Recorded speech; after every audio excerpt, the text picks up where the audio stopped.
नमस्कार, कल 24 मा स्वागत छ। म स्मृति मल्ल। सामान्य स्वास्थ्य सुरक्षाका लागि समेत हरपल जुधिरहेका आम जनता यति बेला चरम अभाव खेप्न बाध्य छन्। कतै सडक भत्किएको छ, कतै सामान्य उपचारसम्म गर्ने अस्पताल छैन, त कतै अस्पताल भएर पनि स्वास्थ्यकर्मी छैनन्। कोरोना संक्रमणका कारण देशका धेरै जिल्ला निषेधाज्ञामा छ। निषेधाज्ञामा आम सर्वसाधारणको दैनिकी असहज बनिरहेको छ। तर यस्तो बेलामा पनि सीमित फाइदालाई मात्रै हेर्ने र जनतालाई नै दुःख दिने प्रवृत्ति भने फेरिएको छैन। यस्ता प्रवृत्तिका विरुद्ध सबै एक भएर लाग्यो भने केही हदसम्म भए पनि व्यवस्था फेरिन सक्छ। समाजलाई सही दिशामा लैजान हरेक नागरिकले उत्तिकै समान र सही भूमिका निर्वाह गर्न सकिन्छ। यो सुधारका लागि तपाईको जति दायित्व छ, मेरो पनि त्यति नै दायित्व भन्ने चेतना सबैमा हुन आवश्यक छ। कार्यक्रम कल 24 मा हामी हरेक दिन यही प्रयासमा हुन्छौं। स्थानीय तहमा हुने गरेका भ्रष्टाचार र बेथिति विरुद्ध एकजुट भएर लागौं। आजको एपिसोडमा हामीसँग पर्साको प्रसङ्ग छ। हामीले यसबारे हिजै जानकारी गराइसकेका छौं। उपचारको नाममा जनता ठगिएका छन्। हरेक दिन आम सर्वसाधारणसम्म समाचार पुर्याइरहेका छौं। सरकारले उपचार दिने प्रतिबद्धता गरेको छ, तर जनता जानकार नहुँदा बेथिति झन मौलाउन सक्छ। सूचनाको सही प्रचार गर्ने प्रतिबद्धता हामी निरन्तर गरिरहेका छौं। पर्सामा निजी अस्पतालहरूले लुटतन्त्र नै मचाएका छन्। एकजना बिरामीबाटै अस्पतालले 1 लाखदेखि 5 लाखसम्मको बिल उठाउने गरेको छ भने उता धादिङमा पनि कोरोना परीक्षणको किटको अभाव हुँदा गाउँमा कसैको मृत्यु भइहालेमा भने के कारणले मृत्यु भयो भनेर अस्पतालले भन्न समेत सक्ने अवस्था छैन। जसकारण हिन्दू धार्मिक परम्परा अनुसार सबको सद्गत गर्ने र मलामी जाने मान्छेसम्म पाउन छाडिएको छ। यसबारेमा पनि कार्यक्रममा हामी विस्तृत फलोअप गर्नेछौँ। यसबाहेक तपाईँ दर्शकहरू हाम्रो प्रत्यक्ष कुराकानीमा पनि जोडिन सक्नुहुनेछ।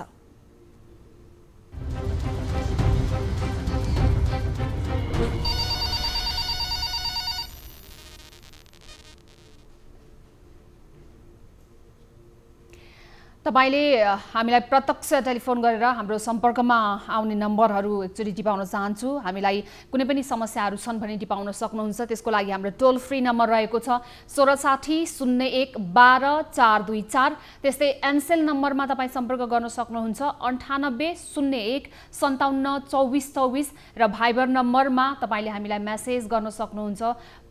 प्रत्यक्ष फोन गर्न सक्नुहुन्छ 98 84 01 10 37 मा तपाईँ हामीलाई डायल गर्न सक्नुहुन्छ। अब आजको विषयवस्तुतर्फ लागौं। वीरगञ्जमा कोरोना संक्रमण उपचारको नाममा निजी अस्पतालले जनतालाई लुट्ने काम गरिरहेको रहस्य खुलेको छ। मुलुक यति बेला महामारीसँग जुधिरहेको छ। यहाँका निजी अस्पतालहरूले भने उपचारको नाममा सर्वसाधारण जनतालाई लाखौं रकम लुट्ने काम मात्रै गरिरहेको तथ्य केही दिन यता बाहिरिरहेको छ। वीरगञ्जमा सरकारी अस्पतालको रूपमा रहेको नारायणी अस्पतालले मात्रै कोरोना संक्रमितहरूको उपचार धान्न नसकेपछि निजी अस्पतालहरूमा उपचार गराउन पुगेकालाई अस्पतालले विभिन्न किसिमको शुल्क देखाएर एकजना बिरामीसँग मात्रै 1 देखि 5 लाख रुपैयाँसम्म असुल्ने गरेको छ। पर्साबाट टिभी जर्नलिस्ट हरिशंकर शर्माले पठाएको यो रिपोर्ट हेरौं।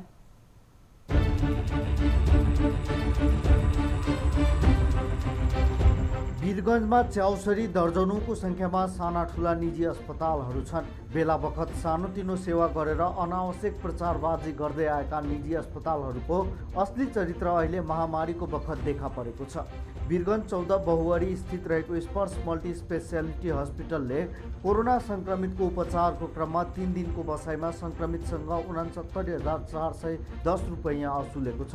अस्पतालले आइसियूको 1 दिनको शुल्क 15,000 को दरले 3 दिनको 45,000, आइसोलेसन वार्डको 1,500 को दरले 4,500, 1 दिनको अक्सिजन चार्ज 2,500 लगायत विभिन्न शुल्कको नाममा संक्रमितलाई 3 दिनमा 69,400 को बिल थुपारेको छ। यो अस्पताल भर्खरै केही महिना अघि मात्रै सञ्चालनमा आएको छ भने यसको सञ्चालक डाक्टर महेश्वर कुर्मी छन्। यसैगरी समाजसेवीको उपमा पाएकी डाक्टर लक्ष्मी थापाको प्रभु अस्पताल पनि महामारीमा नटवरलाल प्रमाणित भएको छ। बेला बखत आफूलाई समाजसेवी भनाउँदै विभिन्न कार्यक्रममा सम्मान थप्दै आएकी डाक्टर थापाको अस्पताल प्रभु अस्पतालले कोरोना संक्रमितको उपचारको नाममा 8 दिनको बसाइमा 1,96,700 असुलेको छ। अस्पतालले सङ्क्रमितलाई उपचार पश्चात दिएको बिलमा सिम्बल नम्बर 1 मा बेड शुल्क फ्री भनेको छ भने त्यही सिम्बल नम्बर 7 मा बेड शुल्क भनेर 54,000 रुपैयाँ असुली गरिएको छ। यसै गरी 8 दिनको अक्सिजन शुल्क 1,01,000 रुपैयाँ असुलेको छ भने नर्सिङ केयर 9,000, नेबुलाइजेसन 5,200, डाक्टर राउन्ड शुल्क 18,500, कोभिड किट 13,500 र भर्ना शुल्क 250 रुपैयाँ गरी 2,01,450 गरी 4,750 रुपैयाँ छुट गरी 1,96,700 रुपैयाँ असुली गरेको छ। यो त उदाहरणको पात्र मात्रै हो। वीरगञ्जमा च्याउ जस्तै रहेका निजी अस्पतालहरूले वर्तमान महामारीको बखत उपचारको नाममा कसरी बढीभन्दा बढी असुली गर्न सकिन्छ भन्ने मनासाय मात्र बनाएको देखिन्छ। पहिला बेड खाली नरहेको भनेर भर्ना नै नलिने, लिए पनि एक दिनको बेड शुल्क 10 देखि 15,000 लिने सहमति गर्ने, त्यसमा पनि पहिला नै 50,000 देखि 1 लाखसम्म डिपोजिट गराइलिने जस्ता घृणित कार्यहरू गर्दै आएका छन्। पर्साको यो विभिन्न वीरगञ्जमा भएका विभिन्न अस्पतालहरूको रिपोर्ट हामीले देखायौँ। जस्तो अब यो पहिलो घटना त होइन, यसभन्दा अगाडि पनि विभिन्न जिल्लाबाट यस किसिमले अस्पतालले विभिन्न बहाना बनाएर यतिखेर कोरोना सङ्क्रमित भएर उपचारका लागि पुग्नु भएका बिरामीहरूलाई ठग्ने गरेको उदाहरण हामीले योभन्दा अगाडि पनि पेश गरिसकेका छौँ। पर्सा वीरगञ्जमा भएको यो ठगीबारे जुन किसिमले अस्पतालले यो चरम लापरवाही देखाइरहेको छ, यसबारे हामी थप जानकारी लिन्छौँ हाम्रा टिभी जर्नलिस्ट हरिशङ्कर शर्मा मार्फत। हरिशङ्कर, जस्तो अब एउटै मात्रै बेडको लागि पनि 54,000सम्म भनेर अस्पतालहरूले भन्ने गरेका रहेछन्। अब यो चाहिँ यसबारेमा अलिकति विस्तृत रूपमा बताइदिनुहोस्। यो कुन कुन अस्पतालबाट चाहिँ विशेष गरी यस किसिमको रिपोर्टहरू आएका छन्, त्यहाँको कतिवटा अस्पताल भनेर ठ्याक्कै यो अस्पतालले चाहिँ यो बहानामा शुल्क बढी लिएको छ भन्ने लिस्ट नै प्राप्त भएको छ अथवा के हो? स्मृति, कोरोना अहिले सङ्क्रमणको बेला निजी अस्पतालहरूले जुन वीरगञ्जमा अहिले च्याउ जस्तै भनौँ न, च्याउ जस्तै रहेका निजी अस्पतालहरूले अहिले कोरोना सङ्क्रमण उपचारको नाममा व्यापक ठगिरहेको हामीसँग एकदम गुनासो आइरहेको अवस्था छ। हिजो अस्तिसम्म मात्रै यो 2-3वटा अस्पतालले यो ठगी गरेको भनेर आएको थियो, जुन अहिले हामीले प्रसारण गऱ्यौँ जुन रिपोर्ट। यो रिपोर्टमा 2टा हस्पिटलको नाम उल्लेख गरिएको छ, एउटा प्रभु हस्पिटल र एउटा द मल्टी स्पेसलिस्ट भन्ने हस्पिटल छ। र यो 2वटा अस्पताल मात्रै उदाहरणका पात्र हुन्। यहाँ अधिकांश निजी अस्पतालहरू जुन सञ्चालनमा छन् त्यसले विभिन्न बहानामा सङ्क्रमितहरूको उपचारमा लापरवाहीदेखि लिएर सङ्क्रमितहरूको उपचार गर्दा गर्दै तिनीहरूको मृत्यु हुँदासम्म नबुझुन्जेलसम्म तिनीहरूले सङ्क्रमितको आफन्तसँग पैसा असुलिरहेको व्यापक गुनासो उठिसकेको छ। आज बिहानै मात्रै फेरि एउटा प्रभु हस्पिटलको केस आएको छ, जुन 9 दिनमा अक्सिजनको मात्रै 1,03,000 रुपियाँ असुलेको छ। भन्नुपर्दाखेरि अक्सिजनको एकदम शुल्क भनेको प्रति घन्टा 150 रुपियाँ हो। 24 घन्टा अक्सिजन दिए पनि 8 दिनको बढीमा 40,000, 35,000 देखि 40,000सम्म रुपियाँ हुन जान्छ। तर 1 लाखभन्दा बढी रुपियाँ कसरी असुलिरहेको छ, कति शुल्क लगाएर असुलिरहेको छ भन्ने बुझ्नै सकिएको छैन। यहाँ यो मात्र एउटा हस्पिटल मात्रै होइन, यहाँका निजी हस्पिटलहरू हिजो अस्ति 2-3 अघि मात्र एउटा त्यो एडभान्सको पनि एउटा इस्यु आएको थियो। त्यसै गरी एउटा डाक्टर रोशन अलीको भन्ने एउटा अर्थो अली क्लिनिक छ, त्यहाँ पनि एकजना सङ्क्रमित हुनुहुन्थ्यो। एउटा वडाध्यक्ष पर्सागढी नगरपालिका को वार्ड नम्बर 9 का वडाध्यक्षको श्रीमती बित्नु भएको थियो कोरोना सङ्क्रमणकै कारण। उहाँसँग पनि 100 नबुझुन्जेलसम्म पैसा असुलेको अवस्था छ। 10 दिनमा 15 दिनमा 1 लाख, 1.5 लाख, 2 लाख रुपियाँ खालि अक्सिजनको असुलिरहेको अवस्था छ भने सम्पूर्ण उपचारको नाममा 3 दिन, 4 दिन, 5 दिन बसाइको क्रममा 1 लाखदेखि 5 लाखसम्म रुपियाँ असुलेको अवस्था छ। र रुपियाँ असुल्नु कुनै छैन। सङ्क्रमित ठिक भइसकेपछि पैसा असुल्दा अलि कम फिल हुन्छ समस्या। तर यस्तो अवस्था छ कि उपचार गर्दै गर्दै सङ्क्रमितहरू मृत्यु पनि भइरहेको छ, तर तैपनि अस्पतालहरूले 1 रुपियाँ पनि छोड्ने गरेको छैन, पुरै पैसा असुल्ने गरेको अवस्था छ। र कसरी उपचार गरिरहेको छ, 24 घन्टा अक्सिजन दिँदै पनि अक्सिजनको अभावमा सङ्क्रमितहरूको मृत्यु भइरहेको छ। एउटा त हामी कति दिनदेखि खबरदारी गर्दै आइरहेका छौँ के भने चिकित्सकहरू सङ्क्रमितहरूको उपचारमा लापरवाही गरिरहेका छन्। उनीहरूले उपचारको नाउँमा राउन्डको चार्ज, डाक्टरको राउन्ड चार्ज 8 दिनमा 13,500 रुपियाँ लिएको छ, जबकि डाक्टरको राउन्ड चार्ज 1 दिनको 800 रुपियाँ मात्रै हो। बताउनुहोस् यो हिसाबले हेर्ने हो भने कति राउन्ड, कसरी डाक्टरहरू उपचार गरिरहेछ, कसरी राउन्ड गइरहेछ कि सङ्क्रमितहरूको मृत्यु पनि भइरहेछ र पैसा 2 गुणा 3 गुणा बढी पनि लिइरहेको छ। यसबारे हामीले होइन, अहिले वीरगञ्ज लगायत पर्सा जिल्लामा नै यो सामाजिक सञ्जालमा व्यापक भाइरल भइसक्यो। हरिशङ्कर, अब अब शुल्क लगाउने लगायतका कुराहरू अस्पताल प्रशासनको जिम्मामा हुन्छ। विशेष गरी त्यहाँ बिरामीको सेवामा खटिएका चिकित्सकहरूलाई यसबारेमा जानकारी हुन पनि सक्छ, नहुन पनि सक्छ। त्यो कारणले गर्दा पनि विशेष गरी यी यस्ता घटनाहरू भइरहेका छन् र बिरामीका आफन्त ठगिएका छन् भने यसको सबैभन्दा पहिलो जवाफदेहिता त्यहाँको अस्पताल प्रशासन नै हो। अब त्यहाँको अस्पताल प्रशासनले चाहिँ जस्तो प्रभु हस्पिटल लगायतका अस्पताल प्रशासनले यति धेरैवटा केसहरू उहाँ त्यहाँ उपचारमा जानुभएकै बिरामीहरूको यति धेरैवटा केस आएपछि प्रशासनले चाहिँ के भनेको छ, अस्पतालले के जवाफ दिएको छ? कुनै कुनै अस्पतालले चाहिँ तपाईहरू मुद्दा हाले पनि हाल्नुहोस् तर हामी शुल्क घटाउँदैनौँ भनेर हाकाहाकी भनेको पनि पाइयो। प्रभु हस्पिटल लगायतले चाहिँ के भन्यो यसमा? यस्ता घटनाहरू सार्वजनिक भइसकेपछि, व्यापक सामाजिक सञ्जालमा भाइरल भइसकेपछि अस्पताल प्रशासनले कोहीसँग भेट्नै मानिरहेको छैन। औपचारिक रूपमा फोन गर्दा पनि या भेट्न भन्दा पनि मानिरहेको छैन। प्रभु हस्पिटलले 2-3 दिन अघि एउटा विज्ञप्ति निकालेको छ कि हामीले मापदण्डभित्र रहेर मात्रै शुल्क लिएका छौँ। अब कुन मापदण्डभित्रको छ कि तपाईँ आफै अनुमान गर्नुहोस् न। एक घण्टाको अक्सिजन चार्ज 150 रुपियाँ हो। 24 घण्टाको हिसाबले जोड्दाखेरि 8 दिनको 35 देखि 40 हजार हुन्छ। 1,03,000 कसरी भयो?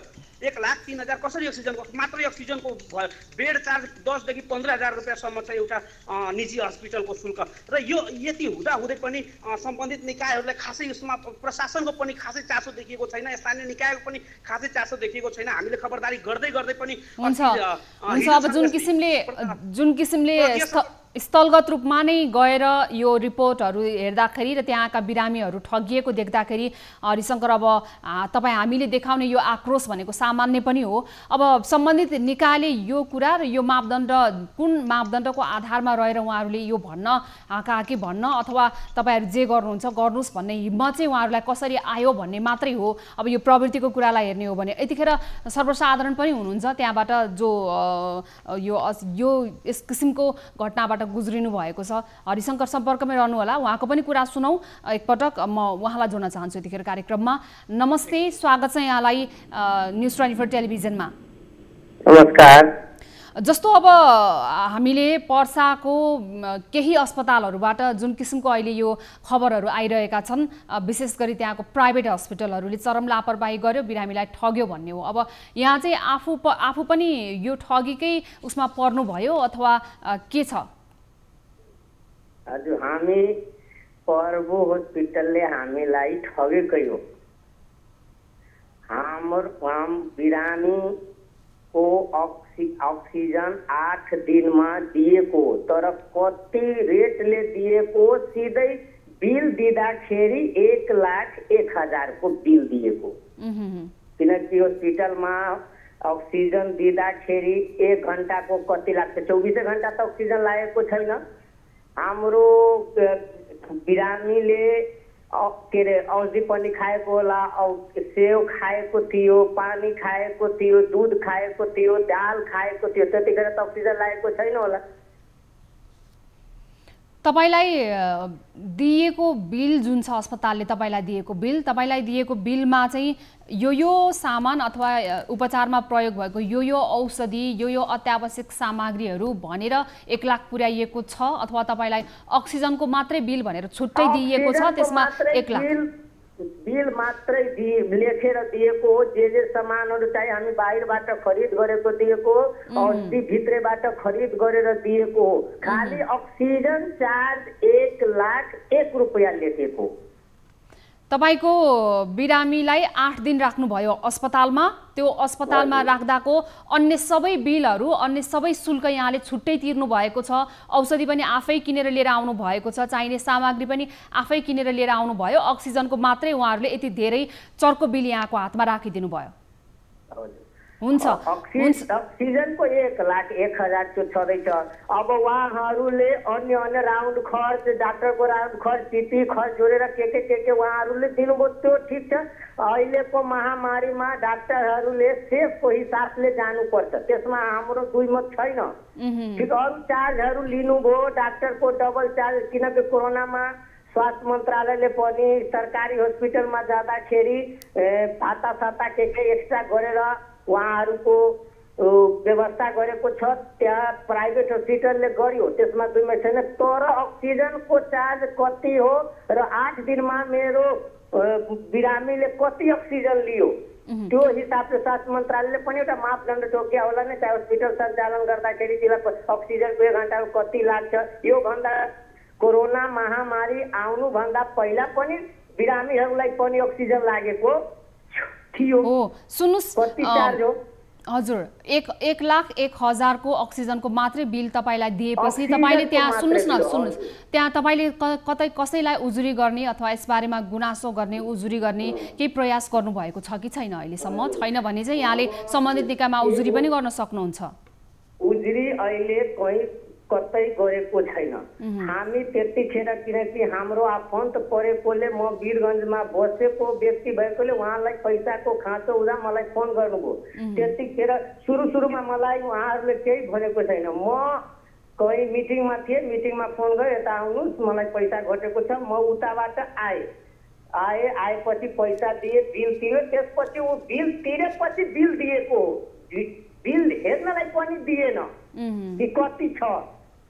हुन्छ यहाँले चाहिँ अलिकति ध्यान पुर्याउनु भएछ, अलिकति जागरुक हुनुभयो, यहाँले यो समाचारहरू बाहिर ल्याइदिनु भयो, त्यसको लागि यहाँलाई धन्यवाद पनि छ। त्यो बिल यहाँले आफूसँग सुरक्षित राख्नु होला, किनभने यस्ता किसिमले फस्टाउँदै गएका मौलाउँदै गएका यी यस्ता भ्रष्टाचारको विरुद्धमा सम्बन्धित निकायमा र आधिकारिक ढङ्गबाट हामीले उजुरीसम्म गएनौँ भने त्यसको कारबाही नहुन सक्छ, त्यसको सुनवाई नहुन सक्छ।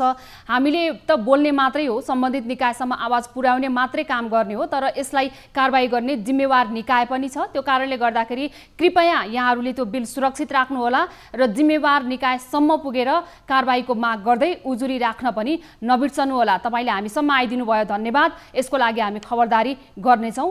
हजुर हुन्छ हस्, धन्यवाद यहाँलाई।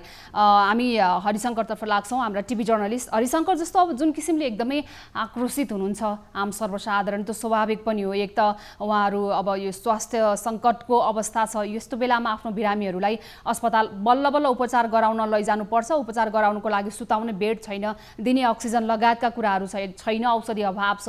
यो बेलामा उपचार सकिएपछि पनि उहाँहरूले यस्तो बेलामा उपचार पाइयो भनेर ढुक्क मक्ख हुने अवस्था नै सृजना गर्न सकिएन। त्यहाँको स्थानीय प्रशासनले जस्तो अस्पतालले गरिरहेको यो चरम लापरवाही बारे चाहिँ अझै पनि अनुसन्धान थालेको छैन। अब यो गुनासो आएको त 2 हप्ता 3 हप्ता हुन लागिसक्यो। स्थानीय प्रशासनले त अब अलिकति निगरानी पनि गर्नुपर्ने हो, त्यो काम चाहिँ सुरु भएको छ कि छैन हरिशङ्कर? स्मृति, जुन अहिले हामीले सुन्यौँ, जुन सेवाग्राही जुन पीडितसँग आफन्तको जुन सङ्क्रमित हुनुहुन्थ्यो उहाँका आफन्तसँग, यो उदाहरणको पात्र मात्रै हो। यो यस्ता धेरै भइसकेको छ र यसप्रति प्रशासनको ध्यान आकर्षण भएको छ, नहुने भएको होइन। सामाजिक सञ्जालमा यो यति नै भाइरल भइसकेको छ कि प्रशासनसम्म पुगेको छ। तर यो बुधबार जुन CCMC को बैठक बसेको थियो पर्सामा, त्यसमा पनि यो इस्यु उठेको छ। यो निजी अस्पतालहरूले बढी पैसा शुल्क लिइरहेको छ भनेर। जुन उहाँको अक्सिजनको कुरा गर्नुभयो, त्यो अक्सिजनको मात्रै 1 लाखभन्दा बढी छ। बेड चार्ज 15,000, 10,000 15,000 छ। राउन्ड चार्ज एक दिनको तपाईँको 1800-1500 भइरहेको छ। अन्य बेला भन्नुपर्दाखेरि महँगो छ। अन्य बेला त्यही अस्पतालमा बेड शुल्क कति थियो, ICU शुल्क कति थियो, अहिले कति छ? अहिले 2 गुणा 1.5 गुणा 2 गुणा बढी छ क्या। यस विषयमा चाहिँ स्थानीय प्रशासनसँग मैले कुराकानी गरेको छु। अस्ति सिडिओ साहबसँग कुरा गर्दाखेरि पिताम्बर घिमिरेसँग उहाँले भन्नुभयो यो अहिले व्यापक गुनासो उठेको छ र खास गरेर प्रभु हस्पिटलको नै यो इस्यु यस्तो भएको छ। यसप्रति हाम्रो ध्यान आकर्षण भएको छ। CCMC को बैठकमा के निर्णय भएको छ भने अनुगमन गर्ने, अनुगमनमा यदि प्रमाणित भयो भने त्यसलाई कारबाही गर्ने। तर अनुगमन अहिलेसम्म हुन सकेको छैन। अहिले एउटा जुन पर्सामा एउटा क्याट भन्ने एउटा समूह अलि जागरुक भएको छ, कोभिड एक्सन टिम भन्ने, त्यो कहीँ गएर छानबिन गरिरहेको छ। तर क्याट पनि अस्ति जाँदाखेरि क्याटको समूह जाँदाखेरि पनि अस्पताल प्रशासनले सम्पूर्ण सूचना दिन मानेन के। यो सम्पूर्ण सूचनै दिन मानिरहेको छैन अस्पतालले, भेट्दै मानिरहेको छैन अस्पतालले। र यो के भइरहेछ भने उपचार भइसकेपछि, सङ्क्रमितको मृत्यु भइसकेपछि या सङ्क्रमित ठिक भइसकेपछि मेरो चार्ज कति भयो, मेरो शुल्क कति भयो, बकाइदा लिस्ट बाई लिस्ट बनाएर दिनु भन्दाखेरि कुनै दिइरहेको छैन। एकैचोटि अक्सिजन चार्ज यति, बेड चार्ज यति, जबकि त्यो सबै लाइन बाई लाइन त उसले सम्झाउनु पर्ने नि, कम्तीमा दिनु त पर्ने हो नि। यति घन्टाको हिसाबले तपाईँको यति चार्ज लाग्यो, यतिको अक्सिजन भयो, यतिको भेन्टिलेटर भयो, यतिको बेड चार्ज भयो, त्यो हिसाबले कुनै सम्झाएर दिएको छैन। यति बिल थमाइदिएको छ, पैसा तिर्नुहोस्। मरिसकेको छ भने, मृत्यु भइसकेको छ भने सौलिएर जानु छ भने पैसा तिरेर सौलिएर जानु, ठिक भइसकेको छ भने पैसा बुझाएर मात्रै आफ्नो सङ्क्रमितले लैजानु के। यस्तो व्यवहार गरिरहेको छ। यो व्यवहारले पनि एउटा यहाँ नराम्रो प्रभाव परिरहेको अवस्था छ। एक त यहाँ निजी अस्पतालले भर्ना लिइरहेको थिएन, केही दिन अघिसम्म निजी अस्पतालले भर्नै लिइरहेको थिएन सङ्क्रमितहरूलाई, बेड खाली छैन भनेर। अब कतिपय हरिशङ्कर एकैछिन रोकेँ मैले, फेरि विस्तृत जानकारीको लागि म फर्केर आउनेछु हरिशङ्करसँग। जस्तो अहिले चाहिँ यतिखेर हामीसँग पर्साका प्रमुख जिल्ला अधिकारी पीताम्बर घिमिरे सर पनि जोडिनु भएको छ। 2 दिन अगाडि मात्रै पनि हाम्रा टिभी जर्नलिस्ट हरिशङ्करले उहाँलाई केही प्रश्नहरू गर्नुभएको थियो र उहाँले कमिटमेन्ट पनि गर्नुभएको थियो। विस्तृत अब हामी उहाँसँग बुझ्छौँ उहाँले के गर्नुभएको छ। सर स्वागत छ यहाँलाई न्युज 24 टेलिभिजनमा। सर जस्तो अब 2 दिन अगाडि मात्रै पनि हामीले त्यहाँ स्थलगत रूपमा खटिनुभएका हाम्रा टिभी जर्नलिस्ट मार्फत तपाईँलाई चाहिँ उहाँले केही कुराहरू बुझ्नु भएको थियो र यहाँले के भन्नुभयो भने यस किसिमको गुनासो अरू ठाउँबाट पनि आएका छन्, धेरै गुनासो आएको छ, हामी यसलाई चाहिँ छानबिन गर्छौँ, कारबाहीको दायरामा ल्याउँछौँ भनेर कमिटमेन्ट पनि दिनुभएको थियो यहाँले। अब केही जानकारी पाउन सकिन्छ सर, यहाँहरूले यो कारबाहीको प्रक्रिया अगाडि बढाउनु भएको छ छैन, अथवा कसरी छानबिनमा लाग्नु भएको छ, के गरिरहनु भएको छ? यस्तो छ, अब अहिले तपाईँको पनि अब निजी अस्पतालहरूले पनि कोभिड पेसेन्टहरूको उपचार गरेको अवस्था छ। अब कहीँ हामीले पनि त्यस्तो चाहिँ कहीँ अलिकति केही गुनासो एउटा हस्पिटलमा गुनासो आएको अवस्था हो, त्यसमा हामी अनुगमन गर्छौँ। त्यसको लागि हामीले त्यो बजार अनुगमन टिम छ, एउटा टिम पठाउँछौँ। टिम पठाइसकेपछि अनुगमन गरिसकेपछि आवश्यक छानबिन गरेर त्यसमा चाहिँ गलत काम भएको रहेछ तर आवश्यक कारबाही अगाडि बढाउँछौँ। जस्तो अब अहिले त कतिपय त्यहाँका प्राइभेट हस्पिटलहरूसँग पनि समन्वयका रूपमा नै त्यहाँको स्थानीय तहले सरकारी तवरबाट गएर चाहिँ त्यस किसिमको एउटा वातावरणहरू तयार पारिरहेको छ। कतिपय ठाउँमा त्यो समन्वयको ढङ्गबाट काम पनि चलिरहेको छ। यहाँहरूले यसरी एक त त्यहाँ प्राइभेट नारायणी अस्पतालमा ठाउँ छैन, एक मात्रै त्यो भएको नारायणी अस्पतालमा सरकारी माथतको नारायणी अस्पतालमा बेड नपाएपछि बिरामीहरू एकदम दुर्भाग्य भन्नुपर्छ उहाँहरूको। जसरी पनि प्राइभेट हस्पिटलमा जानै पर्ने बाध्यता छ, मसँग पैसा छैन अथवा म त्यहाँ जान सक्दिनँ भनेर नजाउँ भन्ने अवस्था भएन। मर्नुभन्दा प्राइभेट हस्पिटलमा पनि घर जग्गा बेचेर भए पनि उपचारको लागि बिरामी जानुपर्ने अवस्था यतिखेर देखिएको छ। यो हुँदाखेरि त्यतातिरको वातावरण पनि सहज बनाउनु पर्ने जिम्मेवारी यहाँको काँधमा छ। त्यसमाथि यति धेरै चरम लापरवाहीको घटनाहरू आइरहेको रहेछ। डिसिसिएमसीको मिटिङमा पनि यहाँहरूको कुरा भयो भन्ने मैले थाहा पाएँ। जस्तो डिसिसिएमसीको मिटिङमा यहाँहरूले के कुराहरू राख्नुभयो, जस्तो यसमा चाहिँ अलिकति यस किसिमको घटनालाई दोहोरिन नदिनको लागि कसरी अगाडि बढ्न सकिन्छ, विकल्प खोज्नुपर्ने हो यहाँहरूले? हजुर, होइन, नारायणी अस्पतालमा पनि तपाईँको करिब 125वटा जति बेड हामीले चाहिँ कोभिड पेसेन्टको उपचार गर्ने गरी बन्दोबस्त गरेका छौँ। तर छैन, तर बेड छैन, बेड पाइएन भनेपछि त त्यो कहिलेकाहीँ बिरामीको चाप परेर त्यसको चाहिँ बेड नपाएको अवस्था हुनसक्छ कहिलेकाहीँ, होइन। त्यो भएर हामीले त्यसको सट्टा अर्को नेसनल मेडिकल कलेजले बाबा कोभिड अस्पताल भनेर चाहिँ सञ्चालनमा ल्याएको छ। अरू अस्पतालहरूले पनि कोभिड बिरामीहरूको चाहिँ उपचार गरेका छन्। त्यो भएर अहिले मलाई यहाँ चाहिँ बिरामीले बेड नपाएर उपचार नपाएको भन्ने कुरा खबर जस्तो मलाई लाग्दैन। उपचार पाएको छ। जहाँसम्म तपाईँले भन्नुभयो निजी अस्पतालहरूले स्वास्थ्य तथा जनसङ्ख्या मन्त्रालयसँग सम्झौता गरेर नेपाल सरकारले सम्झौता गरेर बिरामीहरूको उपचार गर्ने, त्यसपछि चाहिँ त्यसको सुरक्षोध गर्नको लागि प्रत्येक दिन त्यो चाहिँ अनलाइन सिस्टममा गरेर स्वास्थ्य मन्त्रालयबाट शोध गर्न माग्ने त्यो परिपाटी छ, होइन एउटा। र अर्को चाहिँ निजी अस्पतालहरूले उपचार गरिरहेका छन्, त्यसपछि सरकारले तोकेभन्दा बढी चाहिँ शुल्क चाहिँ सेवा उपचार शुल्क नलिने भनेर हामीले स्पष्ट निर्देशन दिएका छौँ। फाटेफाटे गुनासाहरू सुनिएका छन्, त्यसको लागि चाहिँ म चाहिँ अनुगमन टिम पठाउँछु।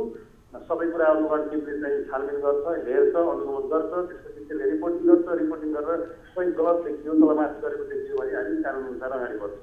अहिले चाहिँ अब अहिले चाहिँ सुन्नुहोस् न, अब यो त 2 दिन अगाडि पनि तपाईँले यो यस्तै नै कमिटमेन्ट हामीलाई गर्नुभएको थियो। त्यो कारणले गर्दाखेरि अहिलेसम्मको डेभलपमेन्ट यो 2 दिनमा चाहिँ तपाईँहरूले प्रक्रिया कस्तो कहाँसम्म पुग्यो भनेर अलिकति पारदर्शी बनाइदिनुहुन्छ कि भन्ने मात्रै हो हाम्रो कुरा चाहिँ। 2 दिनमा नै तपाईँहरूले के गर्नुभयो भन्ने कुरा यस्तो भयो भने त्यसको चाहिँ त्यो चाहिँ अर्कै कुरा हुन्छ। तपाईँले तपाईँको यस्तो गुनासोहरू पनि सामाजिक सञ्जालमा सुनिरहेछ, कहिले टेलिफोन गरेर भनेको अवस्था छ। यसमा त हामी सबै चाहिँ अनुगमन गर्न जाने, अनुगमन गरिसकेपछि त्यहाँको वस्तुस्थिति बुझ्ने, शुल्क सेवा शुल्क लिएको रहेछ, अनुगमन समितिले रिपोर्ट दिन्छ। त्यसपछि नै हामी प्रक्रिया अगाडि बढाउने हो। अनुगमनमा तपाईहरु निस्किनु भएको छ कि छैन भनेको मैले त्यही कारण नै किनकि बिल हामीसँग छ, तपाईलाई उपलब्ध गराइदिनु पर्छ भने चाहिँ त्यस्ता बिरामीहरूको बिल हामीसँग छ, हामीसम्म आइपुगेका बिलका खाताहरू छन्, ती खाताहरू हामी तपाईलाई दिन पनि सक्छौँ। प्रभु अस्पतालबाटै प्राप्त भएको बिल छ। अब यति प्रमाण भएपछि त तपाईहरुलाई छानबिन गर्न अनुगमन गर्न सहज हुन्छ होला नि सर। पर्व अस्पतालको बारेमा मैले गुनासो सुने हो, त्यहाँ चाहिँ अनुगमन गर्न पठाइसकेको अवस्था छ। अनुगमन समितिले तपाईको त्यहाँको स्थिति हेरेर चाहिँ रिपोर्टिङ गर्छ अनि हामी त्यसलाई चाहिँ आवश्यक स्पष्टीकरण पनि सोध्न सक्छौँ तपाईँको सबै कुराहरू के कसो उपचार सुरु कसरी ल्याएको छ भन्ने हिसाबले। अनि तपाईँ त्यसको छानबिन गर्नु पर्यो, त्यसपछि चाहिँ बदमासी गरेर रहेछ भने कानुनअनुसार अगाडि बढ्छ हामी कारबाहीको प्रक्रिया। त्यो छानबिन गर्नको लागि तपाईँले एउटा टिम बनाएर तत्काल खटाइदिनु भयो भने र चाँडै समस्याको समाधान भयो भने आज र योभन्दा अघिल्लो घण्टाबाट नै बिरामीहरू ठगिनबाट जोगिन्छन् भन्ने चाहिँ हाम्रो चासो। अलिकति छिटो छरितो ढङ्गबाट काम गर्न सकियो भने यसको परिणाम पनि अलिकति परिणाममुखी रूपमा बाहिर आउन सक्थ्यो, बिरामीहरू ठगिनबाट बच्न सक्नुहुन्थ्यो। जस्तो नारायणी अस्पतालमा बेड छ भन्नुभयो यहाँले, नारायणी अस्पतालमा यो छानबिनलाई चाहिँ अलिकति चाँडै प्रक्रिया गरिदिनु होला, हामी यसको फलोअपमा तपाईँलाई जोड्छौँ। फेरि नारायणी अस्पतालमा बेड छ भन्नुभएको छ, नारायणी अस्पतालमा यतिखेर बेड खचाखच भरिएका छन् र त्यहाँ बेड नपाएको कारणले गर्दाखेरि प्राइभेट हस्पिटलमा जानु पर्यो भन्नुभएको छ। प्राइभेट हस्पिटलमा छानबिन गर्नुपर्ने अवस्था धेरै रहेछ, त्यो कारणले यो बिचमा चाहिँ नि त्यहाँको डिसिसिएमसी र यहाँहरूको प्रशासन अथवा सम्बन्धित निकायहरू मिलेर गर्न सकिने केही कामहरू छ, त्यस किसिमको अवस्था बनाउन सकिने केही छ सर? होइन, तपाईँले भन्नु नि हामी त्यो मैले भने नि अब नारायणी अस्पतालले मात्रै सरकारी अस्पताल हो, मैले त्यसको क्षमता भने अहिले चाहिँ त्यसलाई हामीले एक्सटेन्सन गरेर 125जना बिरामीसम्म उपचार गर्ने व्यवस्था गरेको अवस्था छ।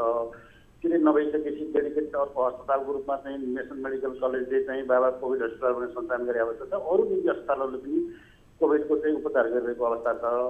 अब यसरी चाहिँ उपचारको व्यवस्थापनमा पनि हामीले बढी ध्यान दियौँ, किनभने बिरामीहरूको धेरै चाप भयो र कसरी बिरामीलाई बचाउने सन्दर्भमा हाम्रो फोकस त्यो भयो।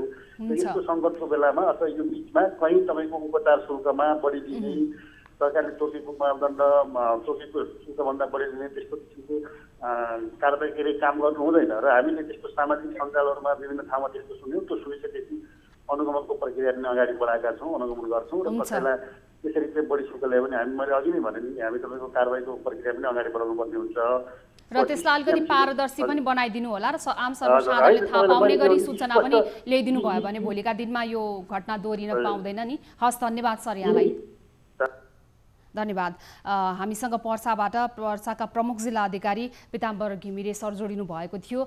2 दिन अगाडि पनि उहाँले चाहिँ अब हामी यो विषयमा विशेष गरी प्रभु अस्पतालको चाहिँ धेरैवटा घटना आएको छ, त्यहाँको बिलहरू पनि छन् र यो विषयमा हामी चाहिँ प्रक्रिया रूपमा चाहिँ छानबिनलाई अगाडि बढाउँछौँ भन्नुभएको थियो। उहाँले अलिकति यो जुन किसिमको अवस्था बनिरहेको छ यतिखेर अस्पतालमा गएर सिधै दबाब दिने अवस्था सृजना गर्दाखेरि त्यसले चाहिँ फेरि बिरामीहरूको उपचारमा पनि अलिकति खलल पुग्ला, सिधै हामी अस्पतालमा त्यो किसिमको दबाब नदिउँ र एउटा प्रक्रियागत ढङ्गबाट गएर हामी छानबिनमा लाग्छौँ र यो घटनालाई पारदर्शी बनाएर बाहिर ल्याउँछौँ पनि भन्नुभएको छ। त्यही अनुसार नै काम हुने आशा हामी राखौँ। पर्साका हाम्रा टिभी जर्नलिस्ट हरिशङ्कर शर्मालाई धन्यवाद, त्यहाँका प्रमुख जिल्ला अधिकारी पीताम्बर सर हामीसँग जोडिनु भयो, जवाफ दिनुभएको छ, उहाँलाई पनि धन्यवाद। अब अर्को विषयवस्तुतर्फ लाग्छौँ हामी।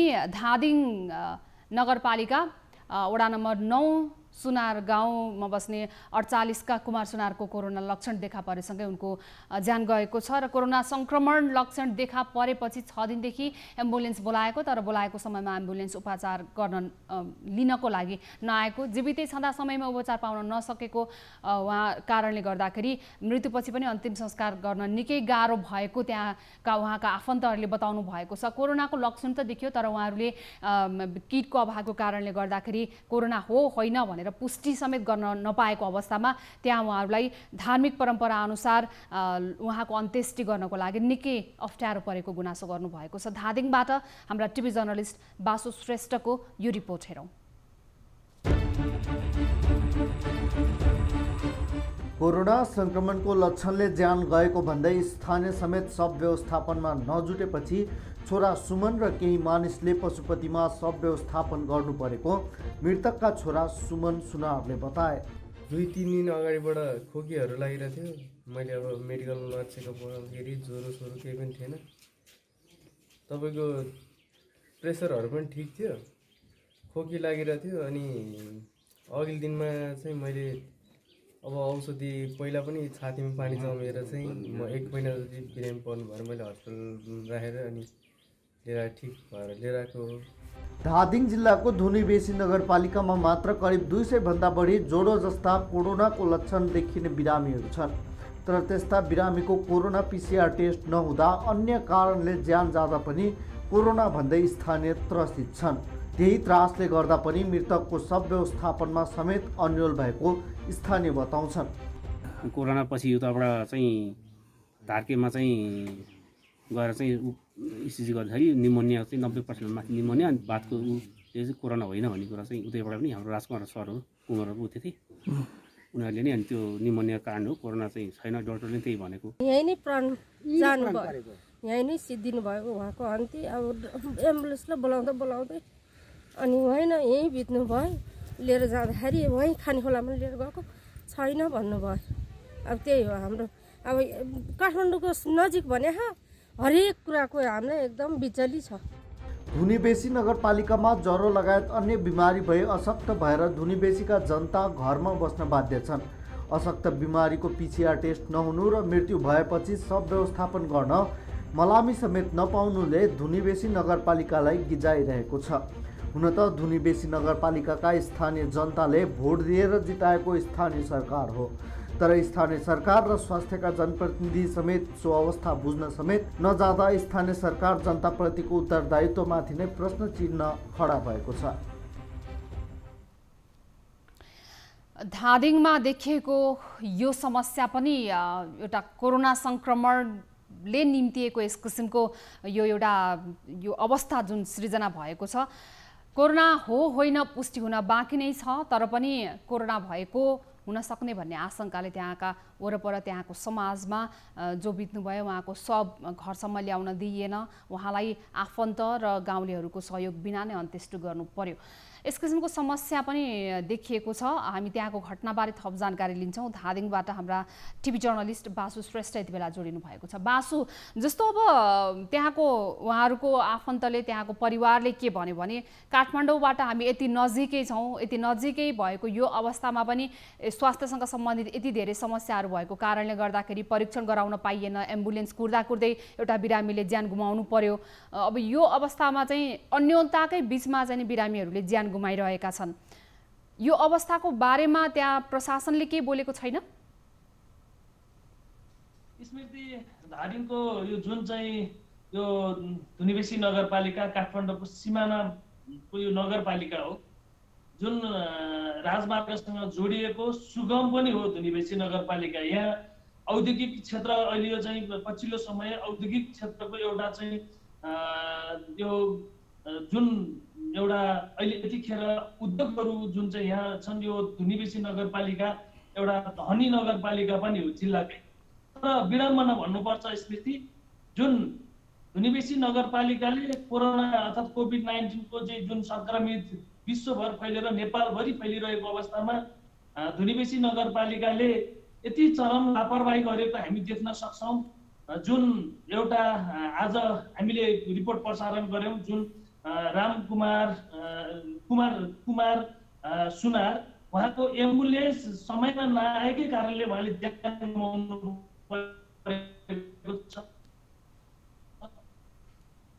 जुन उहाँले ज्यान गुमाउनु भयो त ज्यान सब व्यवस्थापनको लागि भने स्थानीयहरू जुन कोरोना संक्रमणको चाहिँ एउटा भएको कारणले गर्दाखेरि उहाँहरू त्रसित भएको कारणले गर्दा सब व्यवस्थापन गर्नका लागि त्यहाँका स्थानीय पनि सब बुझ्न र सब व्यवस्थापन गर्न नआउँदा उहाँका छोरा अन्यलमा पर्नु भएको थियो। जुन यस्तो अवस्था भइरहेको छ।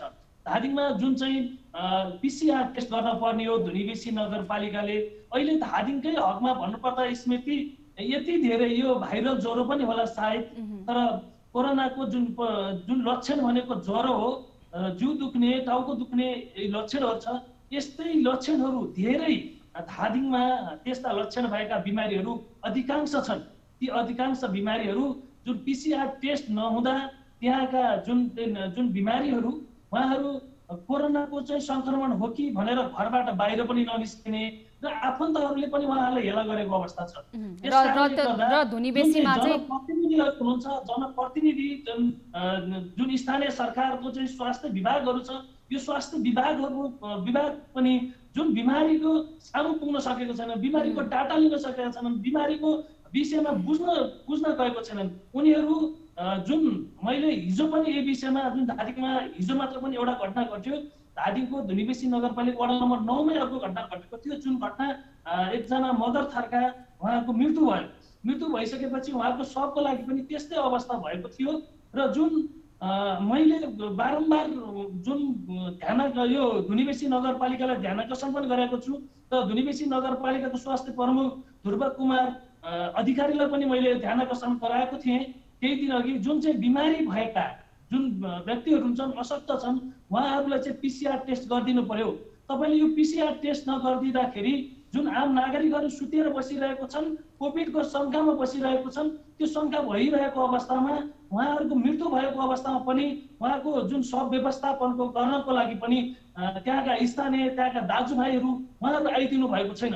यस कारणले तपाईँले यसतर्फ चाहिँ यो PCR को दायरा बढाउनु पर्यो। यस्ता जुन बिमारीहरूको लागि जुन सङ्क्रमणको चाहिँ लक्षण भएका व्यक्तिहरूलाई तपाईँले PCR टेस्ट गर्न पर्यो भन्दाखेरि सबैलाई हामी गर्न सक्दैनौँ र हामीले गाउँमा गएर घर-घरमा गएर हामी PCR गर्न सक्दैनौँ भन्ने त्यस्तो गैर जिम्मेवारी अभिव्यक्ति दिनुभएको छ। यसले साँच्चै भन्नुपर्दाखेरि एउटा धुनीबेसी नगरपालिकालाई गिजाइरहेको अवस्था हो। स्मृति बासो जस्तो अब धुनीबेसीमा चाहिँ नि अब अहिले त के छ भने कोरोनाको महामारी देशैभर छ, सबैतिर किटको अभाव छ, PCR को गराउन सकिने हरेकले PCR गराउन सकिने अवस्था पनि छैन। स्वास्थ्यको त्यो सङ्कट परेको बेलामा धुनीबेसीमा यदि कसैलाई कोरोनासँग सम्बन्धित लक्षण देखियो र उहाँको अवस्था अलिकति चिन्ताजनक देखियो भने चाहिँ धुनीबेसीका सर्वसाधारणले PCR गराउनको लागि धुनीबेसीमा छैन भने त्यसको विकल्पको रूपमा जाने ठाउँ अलि पर अथवा कहाँ छ के छ त्यसको व्यवस्था चाहिँ छ कि छैन, अथवा तपाईँहरू त्यो त्यति पनि नथाहा पाएर धुनीबेसीमा त्यत्तिकै ज्यान गुमाउने यो सङ्ख्या बढेको हो?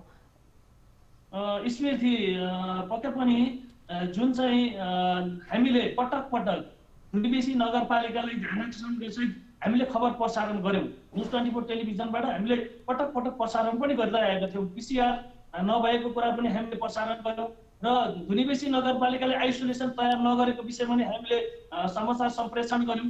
तर यो समाचार सम्प्रेषणकै प्रभावको कारण 2 गतेबाट आइसोलेसन तयार गर्यो धुनीबेसी नगरपालिकाले। तर त्यससँगै PCR पनि जुन स्वास्थ्य चौकीमा चाहिँ उहाँहरूले PCR टेस्ट पनि गर्नु भएको छ। अहिले पछिल्लो समय 137 जनाले PCR टेस्ट गरे। तर हामीले सुसमाचार जुन सम्प्रेषण गरिरहँदाखेरि जुन अहिले जुन एउटा दलित बस्तीमा बिमारी परेर मान्छे ओछ्यान परिरहेको अवस्था छ, कोभिडको चाहिँ लक्षणको चाहिँ शङ्का गरिएको छ, त्यस्ता व्यक्तिहरूको चाहिँ जुन आउन नसक्नेहरूलाई चाहिँ तपाईँहरूले यो घर दैलो सेवा दिनु पर्यो भनेर हामीले अनुरोध गरेका छौँ।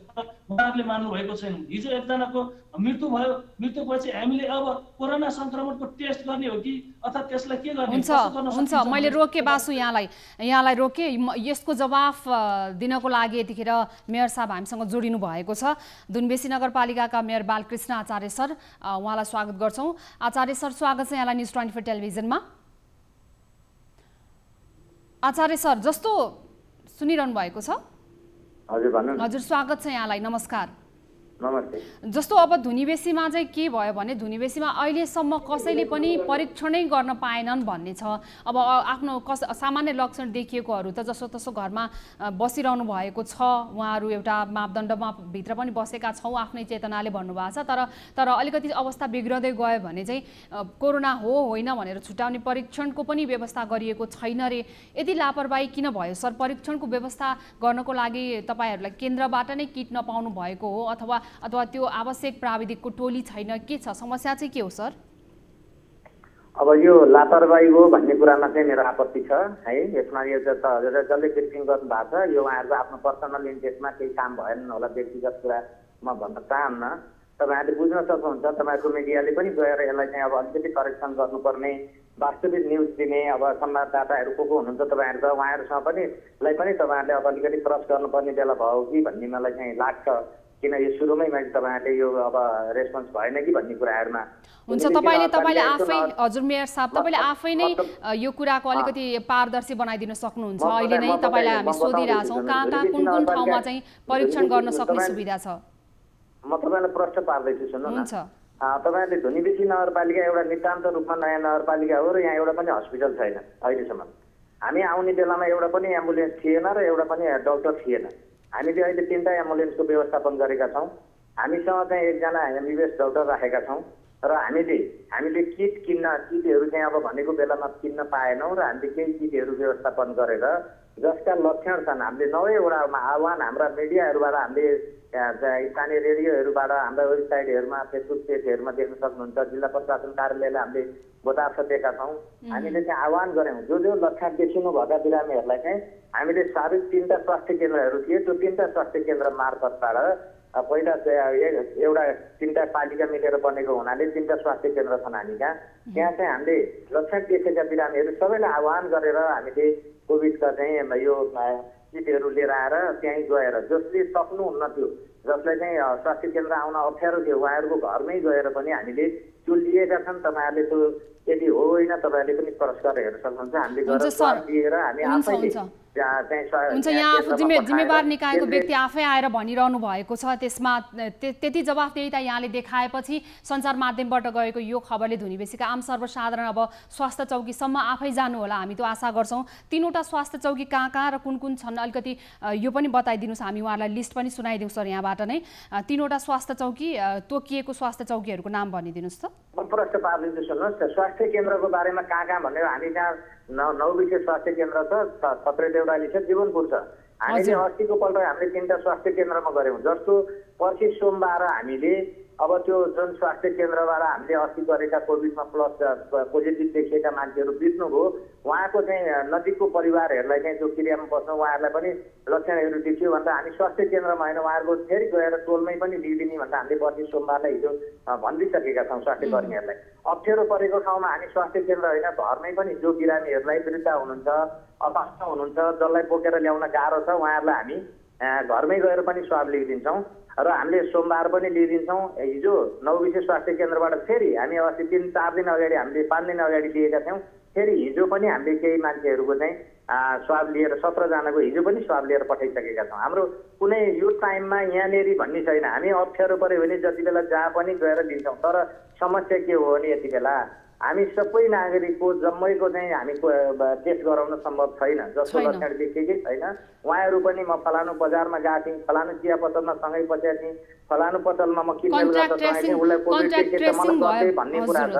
हामी उहाँहरूको गराउन सक्ने अवस्थामा नगरपालिकाको क्षमता नभएको हुनाले हामी चाहिँ किट नभएर हामीले बजेट भन्दा पनि हामीले चाहिँ त्यो सामानहरू नपाएका कारणले गर्दा हामीले सबैलाई गराउन सकेनौँ। अनि जसले चाहिँ त्यस्ता मान्छेहरू बोकेर हिँड्नुहुन्छ भन्नुहुन्छ अनि उहाँहरूले चाहिँ मिडियाहरू मार्फतबाट चाहिँ सञ्जाल मार्फतबाट उहाँहरूले नेगेटिभ प्रचार गर्नुहुन्छ। हामीले 20 बेडको आइसोलेसन तयार गरेका छौँ जहाँ चाहिँ हजुरको बारेमा यहाँले आएर एकदम पारदर्शी ढङ्गबाट हामीलाई यो बताइदिनु भएको छ। अहिले न्युज 24 टेलिभिजन हेरेरै बसिरहनुभएका सबै त्यहाँका आम सर्वसाधारणले यो सूचना पाइसक्नु भएको छ। अलिकति सूचनाको कमी भयो अथवा सूचनाको प्रवाह राम्रोसँग हुन पाएन भने पनि यस किसिमको समस्या देखिने गर्छ। यदि त्यहाँको निकायले स्थानीय तहले आफ्नो जिम्मेवारी पुरा गरेको छ, पारदर्शी ढङ्गमा काम यहाँले गर्नुभएको छ र 3वटा स्वास्थ्य चौकी पनि यहाँले तोकिदिनु भएको रहेछ, हामीलाई खुसी लाग्यो। त्यहाँ उहाँहरू गएर PCR टेस्ट गराउन सक्नुहुन्छ र लक्षण यदि गम्भीर देखिएको बिरामीहरूले सम्पर्क गर्नुभयो भने यहाँले त्यो टिम पनि खडा बनाएर राखेको छु, हामीले घरै पनि पठाउँछौँ भनिदिनु भएको छ। अब यहाँले यति पारदर्शी ढङ्गबाट यो बनिदिनु भयो भने चाहिँ आगामी दिनहरूमा त्यहाँको सर्वसाधारणले हामीले चेक गर्नै नपाएर अथवा परीक्षणै गर्न नपाएर कोरोना हो होइन थाहा नपाउँदै ज्यान गुमाउनु पर्यो भन्ने यो अवस्थाको भने अब सृजना नहोला। यहाँलाई धन्यवाद सर, यो समयको लागि धेरै धेरै धन्यवाद। यो तपाईँहरूले म के बताउँ, अलिकति तपाईँले के बुझिदिनु पर्यो भने हामीले 24 आवर हाम्रो 3टा स्वास्थ्य केन्द्रमा हामी PCR टेस्ट गर्ने हामीसँग त्यो मिसिन राखेर हामीले बस्न सकेका छैनौँ र हामीसँग छैन। जहाँ अप्ठ्यारो छ हामी त्यो ठाउँमा गएर लिइदिन्छौँ। उहाँहरूले हामीलाई खबर गर्नु पर्यो, हाम्रो स्वास्थ्य कर्मी सम्पर्क गर्छ अनि हामी वहाँ गएर नसक्नेलाई घरमा गएर सक्नेलाई स्वास्थ्य केन्द्र बोलाएर हामीले लिने हो। धन्यवाद मेयर साहब। धन्यवाद यहाँलाई। समय कम छ, त्यस कारणले गर्दाखेरि हामीसँग धुनीबेसी नगरपालिकाका मेयर बालकृष्ण आचार्य जोडिनु भएको थियो। अहिले अलिकति यो जटिल अवस्था बनिरहेको बेलामा आम सर्वसाधारणले अलिकति सहज रूपमा सूचना पाउनु भएन भने पनि सूचना प्रवाह सही ढङ्गबाट भएन भने अलिकति यस किसिमको घटनाहरू पनि आउन सक्छ। सर्वसाधारणले परीक्षण नपाएको कारणले गर्दाखेरि अथवा कोरोना परीक्षण नै हामीले गर्न पाएनौँ भनिरहनु भएको छ। मेयर साहबले स्पष्ट रूपमा त्यहाँ 3वटा स्वास्थ्य चौकीहरू हामीले तोकिदिएका छौँ र यदि कुनै सर्वसाधारणको घरमा कोरोनाको लक्षण देखिएको छ, अवस्था गम्भीर छ भने तपाईँले सिधा स्थानीय तहमा गाउँपालिका वडा मार्फत जान सक्नुहुन्छ। तपाईँले उजुरी गर्नुभयो अथवा हामीलाई यस्तो छ रिपोर्ट लिन आइदिनुहोस् भन्नुभयो भने एउटा टिम पनि हामीले पठाउँछौँ भन्नुभएको छ। यदि उहाँले भने अनुसारको काम भएन भने चाहिँ तपाईँ यसमा निरन्तर खबरदारीको लागि हामीलाई पुनः खबर गर्न सक्नुहुन्छ। मेयर साहबको प्रतिबद्धता अनुसार काम होस् हामी आशा गरौँ। यतिखेर महाकालीको निर्माणाधीन अवस्थामा रहेको 4 लेनको पुलको काम प्रभावित भएको छ। एकातर्फ स्वास्थ्य अवस्था जटिल छ, त्यसमाथि विकास निर्माणका कामहरू ठप्प भएका छन्, ढिलासुस्ती भएका छन्। निर्माणाधीन अवस्थामा रहेको यो 4 लेनको पुल भत्काँदाखेरि चाहिँ 2 दिनसम्म लगातार पानीले त्यहाँको जनजीवन प्रभावित पनि बनेको छ। पुल भत्किएको छ, बाटो छैन। यसबारेमा थप जानकारी लिन्छौँ। हाम्रा टिभी जर्नलिस्ट सुरेश भट्ट यतिखेर हामीसँग जोडिनु भएको छ। सुरेश, त्यहाँ निर्माणाधीन अवस्थामा रहेको 4 लेनको पुल नै भत्किएको जानकारी हामीलाई प्राप्त भएको छ महाकालीमा, र नदीमा 81 पानीको बहाव बढेको र यो पुल भत्किएको कारणले गर्दाखेरि त्यहाँको स्थानीय जनजीवन प्रभावित भएको छ। तपाईँ त्यहाँ पुगिसक्नु भएको छ, हामीलाई विस्तृत जानकारी गराइदिनुहोस् न। म सर्वप्रथम त यो तपाईँलाई जानकारी गराउन चाहन्छु। यो महाकालीको 4 लेनको पुल भत्किएको भन्दा पनि यहाँ यो पुल निर्माण गर्ने निर्माण सामग्री चाहिँ बगाएको कुरा चाहिँ आएको छ। अनि यो सुदूरपश्चिमका विभिन्न क्षेत्रमा चाहिँ बुधबार र बिहिबार भारी वर्षा भएपछि यो चाहिँ राति 81 पानीको बहाव महाकाली नदीमा बढेपछि यो चाहिँ यो पछाडिको जुन दृश्य हो, यो दृश्य तपाईँ देख्नुहुन्छ। यो चाहिँ कालो पत्रे गर्ने एउटा यो पुरै प्लान्ट हो जुन चाहिँ यहाँ निर्माण गरिएको थियो, यो पुरै बगाएको छ भनेपछि यो चाहिँ यतापट्टि यो जुन यो भिडियो छ, यतापट्टि चाहिँ जुन कामदार यहाँ बस्थे र विभिन्न सामग्री जुन चाहिँ निर्माणमा प्रयोग हुने निर्माण सामग्री यहाँ र मेटेरियल यहाँ बनाएर चाहिँ पुलमा प्रयोग हुन्थे, ती सबै र मेटेरियल बनाउने विभिन्न निर्माण सामग्री चाहिँ महाकाली नदीले बगाएको कुरा छ। अहिले त्यो कारणले गर्दाखेरि निर्माणाधीन अवस्थामा रहेको यो पुल सकाउने काम प्रभावित भएको हो अथवा के हो? जस्तो अब त्यहाँ चाहिँ अलिकति त्यहाँबाट चाहिँ हामीलाई 2-3वटा समाचारहरू आए, अलिकति अस्पष्ट समाचारहरू। तपाईँ स्थलगत रूपमा त्यस कारणले दौडेर त्यहाँ पुग्नु भएको छ। अलिकति यो समाचारलाई अलिकति स्पष्ट बनाइदिउँ। जस्तो अब त्यहाँनिर चाहिँ निर्माण कार्य चलिरहेको थियो, त्यो बेलामा नै यो पानीको बहाव बढेपछि पानीले गर्दाखेरि त्यहाँको सामग्रीहरू बगाइदिएर यो काम ठप्प भएको हो अथवा कस्तो छ अहिलेको अवस्था? पक्कै पनि जुन यो महाकाली पुल 4 लेनको पुल चाहिँ निर्माण भइरहेको थियो तीव्र गतिमा, 81 चाहिँ बुधबार र बिहिबार सुदूरपश्चिममा भारी वर्षा भएपछि महाकाली नदीमा पानीको बहाव बढेपछि यो चाहिँ महाकाली पुल भन्दा पनि महाकाली पुलमा प्रयोग हुने र मेटेरियल जुन चाहिँ निर्माण सामग्री छ त्यो बनाउने मसिनहरू चाहिँ बगाएको हो। त्यो बनाउँदा चाहिँ अहिले चाहिँ महाकाली पुलको केही काम जुन चाहिँ कालोपत्रे भयो अनि यहाँबाट जुन र मेटेरियल बनेर त्यो पुलमा जान्थे ती सामग्रीको चाहिँ युज हुने चाहिँ निर्माण सामग्री चाहिँ बगाएपछि केही काम चाहिँ प्रभावित भएको छ। तर महाकाली पुल निर्माण गर्ने सम्झौतासँगै यो चाहिँ महाकाली पुलबाट 6 लेनको जुन चाहिँ पूर्व पश्चिम राजमार्गसम्म जोड्ने जुन चाहिँ बाटो थियो त्यो बाटोमा चाहिँ पुरै कालोपत्रेको काम मात्र बाँकी थियो। यसरी अब यो निर्माण सामग्री नै बगाएपछि चाहिँ अब यो कालोपत्र गर्ने बाटो एक त प्रभावित भयो नै भयो, किनभने चाहिँ जुन र मेटेरियल कालोपत्रमा युज हुने र मेटेरियल त्यहाँको डिटेल लिएर हुन्छ सुरेश, त्यहाँको डिटेल लिएर सम्बन्धित सम्पूर्ण सबै निकायहरूमा यहाँले सम्पर्क गरेर भएको क्षति विवरण र यो पुल अब कतिसम्ममा सुचारू हुन्छ, किनकि त्यहाँको आम सर्वसाधारणको सबैभन्दा चासो र गुनासो भनेको चाहिँ अब यसरी यो उपकरण नै बगाएपछि र यो निर्माण कार्य रोकिएपछि पुनः सुचारू हुन धेरै समय लाग्ने पो हो कि भन्ने उहाँहरूको गुनासो छ। यो डिटेल यहाँले लिएर यसलाई यो विषयवस्तुलाई अझै स्पष्ट पारेर तयार पारेर राख्नुहोला। भोलिको कार्यक्रममा हामी यसलाई निरन्तरता दिनेछौँ। धन्यवाद सुरेश। त्यहाँ पुगेर हामीलाई यो जानकारी दिनुभएकोमा हाम्रा टिभी जर्नलिस्ट सुरेश भट्ट हुनुहुन्थ्यो कञ्चनपुरबाट। कञ्चनपुरमा महाकाली नदी निर्माणाधीन महाकाली पुल निर्माणाधीन अवस्थामा रहेको छ। त्यहाँ चाहिँ एक्कासी पानीको बहाव बढेर त्यहाँ निर्माण कार्यमा प्रयोग भएका केही उपकरणहरू बगाइदिएको र त्यो कारणले गर्दाखेरि त्यहाँको निर्माण कार्य पनि ठप्प भएको र पुनः सुचारू कहिले हुन्छ अन्योलता देखिएको छ। यसबारेमा हामी यो विषयको विस्तृत विवरणसहित भोलिको कार्यक्रममा यो विषयवस्तुलाई पुनः जोड्नेछौँ। आजको लागि कार्यक्रमको समय सकिएको छ। न्युज 24 टेलिभिजन हेर्दै रहनुहोला। नमस्ते।